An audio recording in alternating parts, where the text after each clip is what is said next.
좋은 아침입니다. 오늘 우리 복음을 가진 사람들, 그리스도의 의를 덧입었고 의를 이루어가는 사람들이 어떻게 살아가는지 또 주의 말씀의 거울 앞에 서도록 하겠습니다. 로마서 14장 13절에서 23절 말씀입니다. 로마서 14장 13절에서 23절. 먼저 13절, 14절 읽고 시작하겠습니다. 그런즉 우리가 다시는 서로 비판하지 말고 도리어 부딪힐 것이나 거칠 것을 형제 앞에 두지 아니하도록 주의하라. 내가 주 예수 안에서 알고 확신하노니 무엇에든지 스스로 속된 것이 없으며 다만 속되게 여기는 그 사람에게는 속되니라. 자, 이제 바울은 초대교회의 초미의 그 논란의 문제였던 그 제사 음식 문제, 그리고 날 안식일이나 절기 문제에 대해서 다시 한번 정리하면서 다시는 서로 비판하지 말라.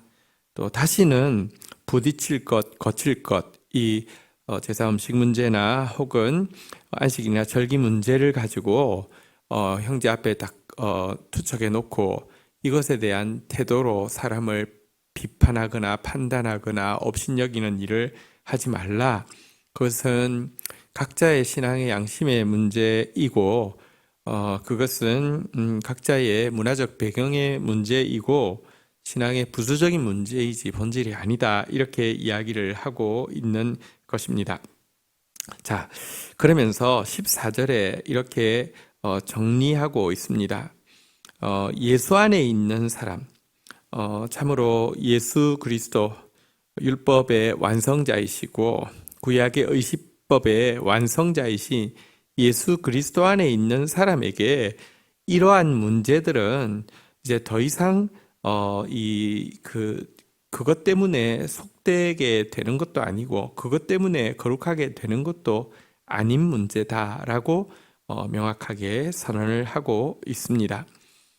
여러분, 예수 그리스도 안에서 사실은 모든 것은 이제 본질을 찾았기 때문에 모든 것은 거룩한 것이 되어집니다. 성속의 구별이 무엇을 하면 거룩하고 무엇을 하지 않으면 거룩하지 않고 절기와 혹은 음식 문제로 성속의 구별이 되는 것이 아니라는 것이 기독교의 가르침입니다. 하나님 나라가 온전히 이루어지게 되면 모든 것이 성물이 되어지고 전 삶이 성결해지는 것, 이것이 하나님 나라가 이루어진 모습이다라고 이야기하고요.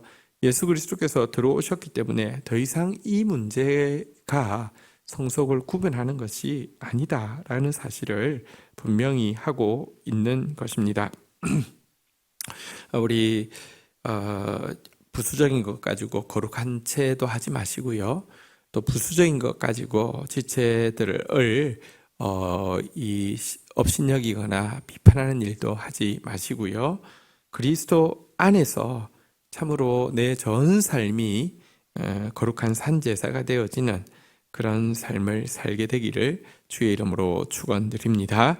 15절, 16절 보도록 하겠습니다. 만일 음식으로 말미암아 내 형제가 근심하게 되면 이는 내가 사랑으로 행하지 아니함이라. 그리스도께서 대신하여 죽으신 내 형제를 음식으로 망하게 하지 말라. 16절입니다. 그러므로 너희 선한 것이 비방을 받지 않게 하라. 자, 바울이 이렇게 이야기합니다. 기껏 너희들이 문화적인 문제, 부수적인 문제, 예수 그리스도께서 오심으로 말미암아 사실은 이제 이 정결법은 그림자였고요, 초등교사였고요, 완성되었는데 기껏 그 음식 문제로 말미암아 형제를 심하게 근심하게 하고 형제를 이제 근심하게 하는 정도가 아니라 이렇게 실족하여서 멸망하게 한다고 하면 이것은 정말 합당치 않은 것이고, 이것이 왜 합당치 않은 것이냐? 나는 율법의 가르침대로 했는데 이 가르침을 안 따른 그 형제 문제이지 내가 무슨 문제냐? 바울은 이렇게 이야기합니다. 너는 그것을 사랑으로 행하지 않은 것이기 때문에 율법의 완성인 사랑의 법을 어겼기 때문에 뒷단에는 그 음식 문제가 너무 중요하고 절기 문제가 너무 중요하고 이것이 옳다라고 주장하면서 했을지라도 그것은 사랑의 법을 어긴 것이기 때문에 기껏 그 아무것도 아닌 먹어도 그만 안 먹어도 그만이 그 음식 문제로 형제를 망하게 해서는 안 된다라고 지금 이야기하고 있는 것입니다. 그러므로 너희의 선한 것이 여기 너희는 이제 이 믿음 안에서 자유를 얻은 믿음에서 강건한 자를 이야기할 것입니다. 너희의 선한 것, 그들이 그리스도 안에서 누리는 자유와 또 이미 율법에서 벗어나서 율법의 그 의식법에서 벗어나서 누리고 있는 그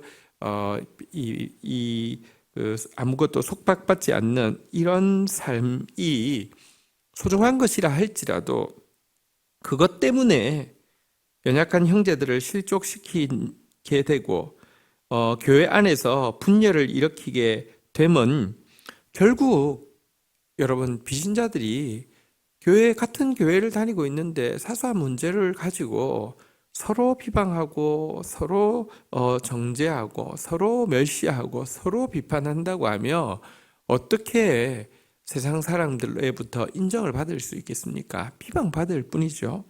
너희가 서로 사랑해야지 내 제자가 된다 그랬는데 교회 안에서 분열하여서 다투고 있는데 어떻게 비방받지 않을 수 있겠습니까? 그러나 17절부터 한번 좀 보도록 하겠습니다. 하나님의 나라는 먹는 것과 마시는 것이 아니요 오직 성령 안에 있는 의와 평강과 희락이라. 18절 이로써 그리스도를 섬기는 자는 하나님을 기쁘시게 하며 사람에게도 칭찬을 받느니라. 여러분 천국이 어떤 곳이냐, 하나님 나라가 어떤 곳이냐, 먹는 것, 마시는 것이 아니요라고 했습니다. 이게 무슨 말이냐고 하면 천국은 모든 법이 완비되되 이 정결법도 이제 더 이상 이렇게 빠져나갈 틈이 없이 완벽하게 완비되어서 안 먹을 거 절대 안 먹고 먹을 것만 먹는 이런 곳이 천국이냐? 아니다라는 것입니다. 천국은 의식법이 완비된 곳이 아닙니다. 천국은 의식법이 완비됨으로 말미암아 어떤 불법이나 실수도 틈탈 수 없는 나라를 이야기하는 것이 아닙니다. 천국은 어떤 곳이냐? 성령 안에서 천국 백성들이 누리는 의로움, 평화, 기쁨으로 가득 찬 나라다라고 이야기를 하고 있습니다. 바로 이 천국을 내가 누리면서 그리스도 안에서 의를 누리고 하나님과의 관계에서 평화를 누리고 그래서 축제 같은 기쁨 가운데에서 이와 같은 의와 평화와 기쁨으로 그리스도를 섬기는 사람들, 이런 사람들만이 하나님도 기쁘시게 할 수 있고 사람들에게도 칭찬을 받게 된다라고 이야기를 하고 있습니다. 율법주의에 매여서 두려워하거나 남 비판하기에 익숙한 신앙생활을 하는 것, 이것은 결코 하나님의 기쁨도 되지 않고 사람들의 칭찬도 받을 수 없습니다. 성령으로 말미암은 이 열매를 맺으면요, 그런데 세상도 금지하지 않습니다. 세상도 싫어하지 않습니다. 우리 잘 아는 바대로 성령의 열매, 사랑과 희락과 화평과 오래 참음과 온유와 절제와 충성, 양선, 이런 열매들을 금지할 세상의 법도 없다라고 성경은 이야기하고 있지 않습니까? 자, 이렇게 이제 다시 한번 어떠한 모습으로 이 의식법, 이 부수적인 문제를 대할 것인가를 이야기를 하고 나서는요. 자, 이제 그런데 이 문제에 대해서 그러면 모두가 일관되게 그 뭐 음식 먹지 마, 혹은 그 음식 먹어도 아무 상관없어, 이렇게 할 것이냐, 여기에 대해서 이런 기준을 좀 설명을 하고 있습니다. 19절 그러므로 우리가 화평의 일과 서로 덕을 세우는 일을 힘쓰나니. 여러분 일단 신자는 서로 화평을 도모하는 일에 힘을 써야 하고요, 서로가 서로에게 도움이 되는 일을 하기 위해서 힘을 써야 합니다. 분열을 일으켜서 평화를 깨뜨리고 서로가 서로에게 해를 끼치려고 하는 마음을 가져서는 결코 안 됩니다.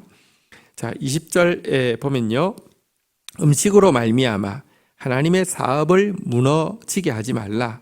만물이 다 깨끗하되 그리낌으로 먹는 사람에게는 악한 것이라 라고 이야기하면서 1차적으로는 여러분 이 사소한 음식 문제 가지고 하나님의 사업을 무너뜨리지 말라라고 명령하고 있습니다. 여러분, 하나님의 사업이 무엇일까요? 하나님 무슨 사업 할까요? 하나님의 사업은 영혼 구원이지요. 하나님은 연약한 영혼들을 불러서 구원하시고 그들이 온전히 장성한 자가 되어지고 온전히 거룩한 자가 되어지게 하는 것이 하나님의 일인데요.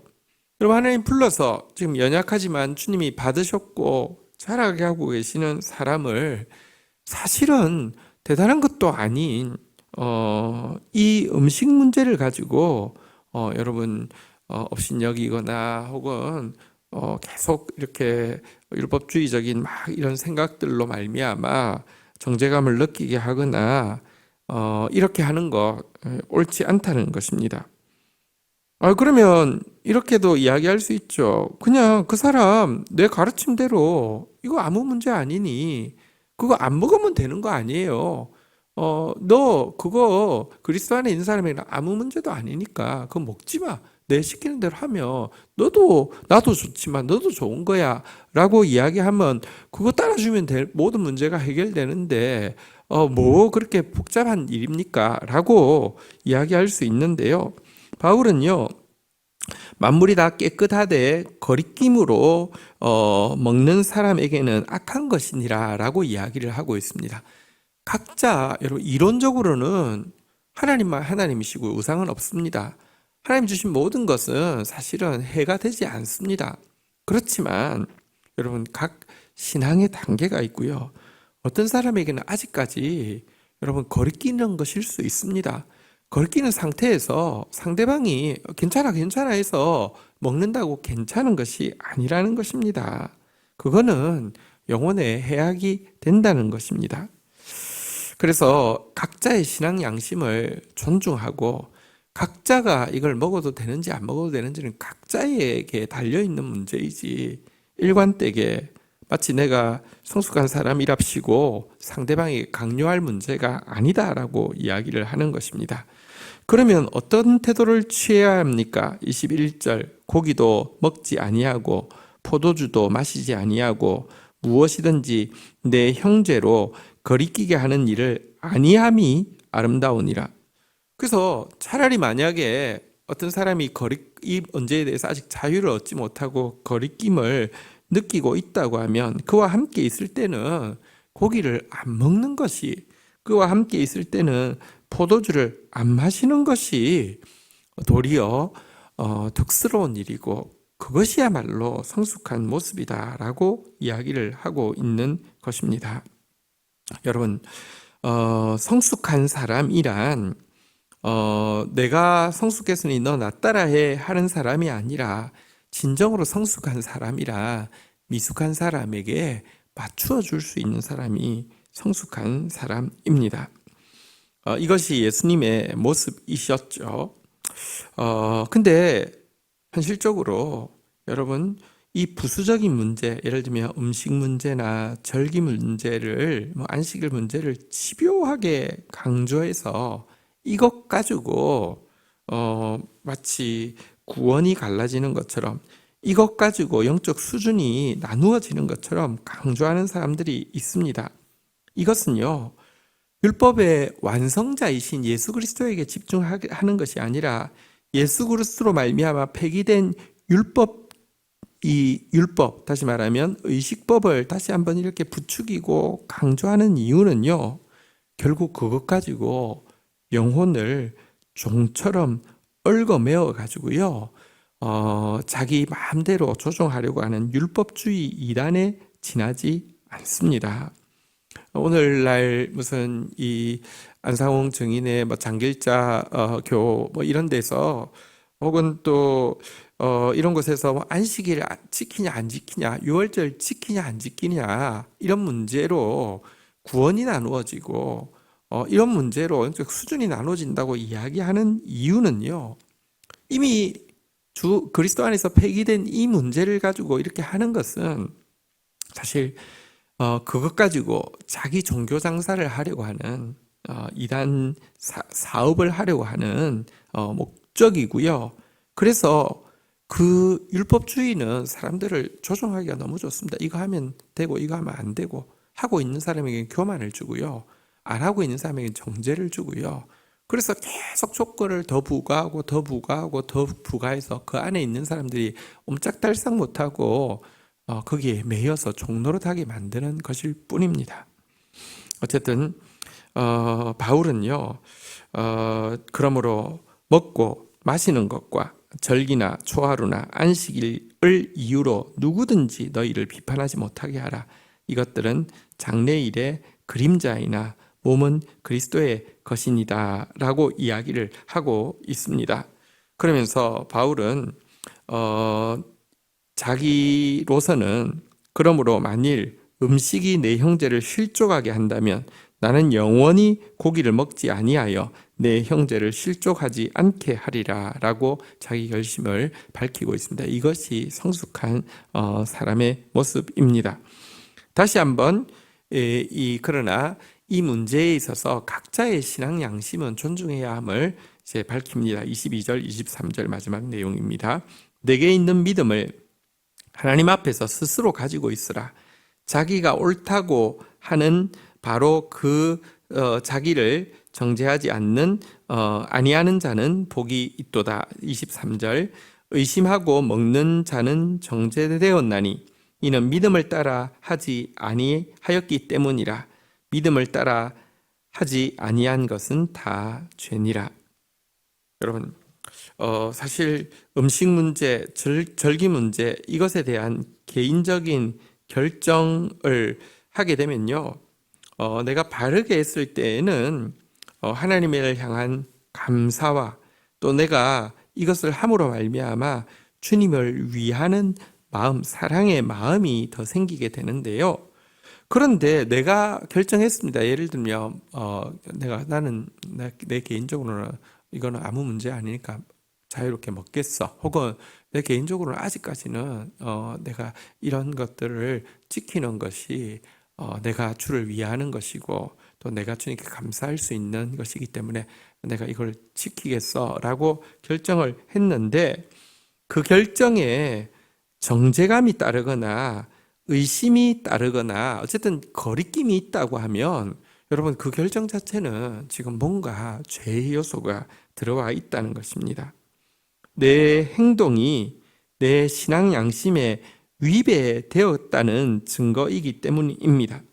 그래서 이와 같이 남이 시킨다고 혹은 남에게 보이기 위해서 결정하는 이런 것들, 믿음으로 한 것이 아니라 사람 앞에서 한 것들은 다 죄라고 이야기하면서 각자의 자기 양심에 따라서 자기의 믿음의 수준에 따라서 결정할 것이며, 그리고 그 결정으로 하나님께 감사하고 그리스도를 위하는 사랑의 마음이 더해지는 것, 이것이 이 문제를 대하는 각 개인의 바른 선택이다라고 이야기하고 있습니다. 오늘 주신 말씀 가지고 우리 하나님 앞에 나가는 시간 가지도록 하겠습니다. 제가 기도하겠습니다. 하나님 감사합니다. 신앙생활을 하면서 부수적인 문제가 있는데 이것 가지고 하나님 다른 지체들을 비판하거나 다른 지체들 앞에 걸림돌을 두는 그런 신앙생활 절대 하지 않도록 주여 도와주시기를 간절히 간구하고 소원합니다. 아무것도 형제 사랑보다 중요한 것이 없음을 고백합니다.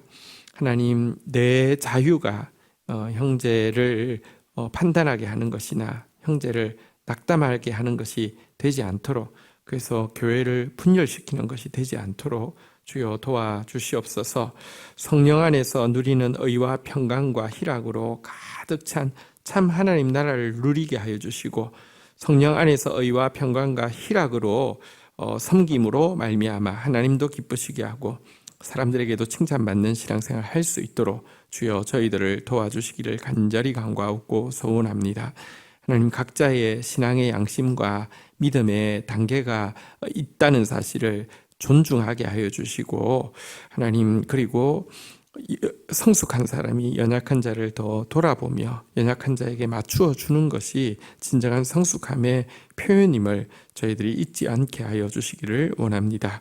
오늘도 사람 말 듣고 행동하지 않게 하여 주시고, 하나님 앞에서 정말 거리낌 없는 결정들을 가지고 행동하는 저희들 되어질 수 있도록, 각자의 믿음에 맞게 정직한 결정으로 행동하는 저희들 되어지게 하여 주시고, 또 그렇게 행동하는 사람들을 존중하고 배려하는 그런 교회 되어져 있도록 도와주옵소서.